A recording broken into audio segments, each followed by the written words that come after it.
Bom, esse capítulo 17, esse versículo que a gente leu, de 9 a 15, a gente vai perceber que Jesus classifica um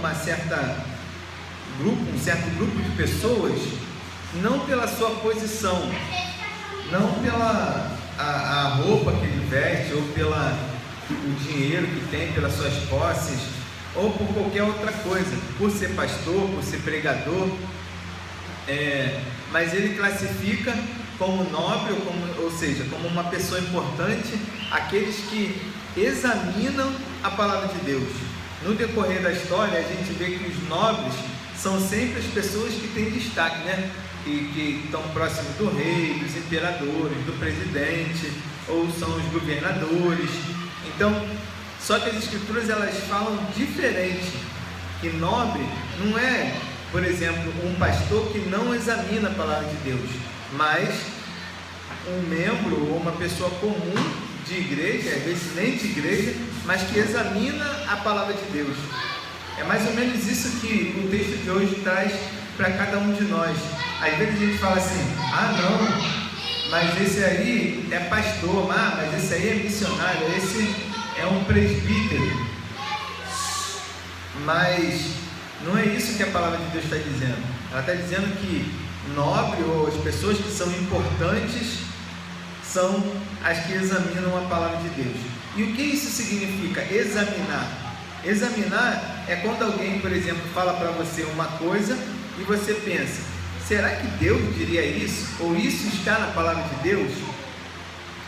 É simples assim. Tem muita gente falando coisas que não estão na palavra de Deus e muita gente acreditando. Esses dias uma pessoa veio e falou para mim assim: não, nós estamos todos em pecados. Aqui, no caso citando, né? Aqui estamos todos em pecado. Aí eu olhei para cá e falei: mas por que você está falando isso? Ela falou: não, porque a Bíblia está falando isso. Eu falei: onde que está? Onde na Bíblia que está escrito isso? Ah, eu vou ver e depois eu te mando. Aí começou a futucar, não achou, não me mandou, e depois eu achei alguma coisa do jeito que eu entendia, mandei para ela e ela falou que era isso mesmo. Só que aquilo que ela disse, me classificando como um pecador, no sentido por essa determinada coisa, não tinha nada a ver com o que a palavra de Deus diz. Na hora eu ainda fiquei assim: poxa, mas será que eu dei esse mole, né? Mas aí eu fui procurar como os bereanos. Então, examinar demonstra humildade, porque eu poderia falar para ela assim: ah, é? Não, mas mesmo tendo escrito assim, eu faço do jeito que eu quero, porque eu sou pastor. Mas não. Essa humildade é que a gente precisa ter. Ah, está escrito na Bíblia, tá? Que você cauda, você cabeça. Então cadê? Onde que está escrito isso? Ah, está escrito na Bíblia que eu tenho que sacrificar. Onde que está escrito isso? Porque tem muita gente também que pega um texto fora do contexto e quer aplicar para a vida de uma pessoa, coisas que não tem nada a ver. Hoje mesmo a gente estava conversando com um amigo e estava dizendo em outras palavras que quem não examina, quem não estuda, acaba perdendo a sua moral ou a sua relevância no meio de todos. Examinar as escrituras demonstra que nós temos interesse em não ser enganados. Tem muita gente sendo enganados e ainda, vamos dizer assim, batendo palma para o maluco dançar, dando glória, aleluia, dando dinheiro, dando o tempo, e vai tudo para o inferno. E esse dia eu estava vendo, passando aqui na rua, né, o cara ali do açaí falando com uma outra pessoa: não, que vai arder no mármore do inferno. Eu deduzi que era porque essa senhora, ela estava com uma camisa de uma determinada igreja, que não se pode nem dizer que é igreja, mas os dois estavam assim: não, que vai para o inferno, ou seja, porque não tem conhecimento bíblico, seguindo a homens, seguindo a apóstolo ou outras coisas que inventaram no nosso meio hoje. Tem até patriarca. Sabe o que é patriarca? Você deixou de ser filho de Deus, agora você é filho de um... Vamos embora, que senão... Examinar a escritura demonstra que o novo pode ser de Deus, Algo novo que você aprendeu hoje pode ser uma mensagem de Deus para a sua vida, inclusive para você se abster ou deixar para trás aquilo que você aprendeu de forma errada. Tem muita gente que faz jejum e não sabe nem para que faz. O conhecimento bíblico precisa...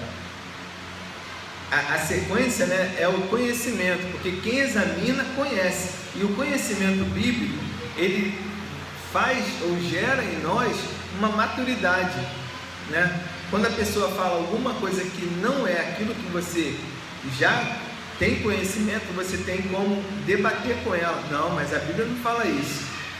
Não, mas a Bíblia não ensina assim. Ou onde que está na Bíblia isso que você está falando? Maturidade na adversidade, porque tem gente que fala que eu vou nem falar crente, né? Mas um cristão não pode ficar doente, o cristão não pode sofrer uma derrota, o cristão não pode ter não pode perder nada, não pode ser assaltado, não pode acontecer nada porque ele é cristão. Onde que está na Bíblia isso? Conhecimento também gera em nós firmeza, porque quando você sabe quem você é, quando você sabe o que a palavra de Deus diz de você, você vai ser aquilo que a palavra de Deus diz. Por exemplo, qual é o teu nome mesmo? Maiara. A Maiara é linda, né? A Maiara é uma princesa do Senhor, não é isso? Mas onde que você vai escutar isso se não for na palavra de Deus? Talvez assim, seu pai, sua mãe, mas o resto vai ficar falando o quê? Ah, já vem essa garota aí, cheia de marra. Olha o cabelo dela, olha o nariz dela, olha o pé dela, olha a roupa dela. Não é assim? Só que Deus não fala isso para você. Deus fala que você é linda, que você é uma princesa que Ele escolheu e que Ele trouxe para a terra para ser uma bênção no meio da sua casa, da sua comunidade e por onde quer que você for. O conhecimento é que mostra a diferença entre um cristão e um outro que não é cristão. Os bereanos, eles vão procurar assim, não, peraí, é isso mesmo? Tá, examinaram. Então agora a gente está aprendendo. Aí depois a Bíblia fala que vieram os judeus, que já estavam perseguindo eles há muito tempo. E aí a Bíblia fala, quem que perseguia o Paulo e Silas? Os judeus. Então, o conhecimento demonstra quem você é. Se você é um crente que, igual esses que a gente vê em mente que nem sente, ou se você é um cristão, que a grande diferença é que a palavra demonstra. Paulo e Silas, eles são cristãos, eles imitam a Cristo. Agora, o crente aperta o botão de cima. Aí, agora, o crente, ele faz aquilo que o líder manda. O crente, ele faz aquilo que a igreja manda. O cristão não. O cristão faz aquilo que Cristo fez, ou o que Cristo pede para que ele faça. E não fique, não, todo mundo aqui anda de gravata, anda assim, anda assado. Isso é religiosidade. Por último, Paulo e Silas demonstram para a gente que eles estão sendo conduzidos pelo Espírito Santo de Deus. E a gente só consegue perceber isso se a gente conhecer as Escrituras. A gente pode até duvidar do que o nosso líder faz, ou do que os irmãos da igreja estão fazendo, mas se a gente tiver conhecimento bíblico, a gente não vai ter dúvida se ele é de Deus ou se não é. Paulo e Silas demonstram para a gente fidelidade às Escrituras, e é isso que importa.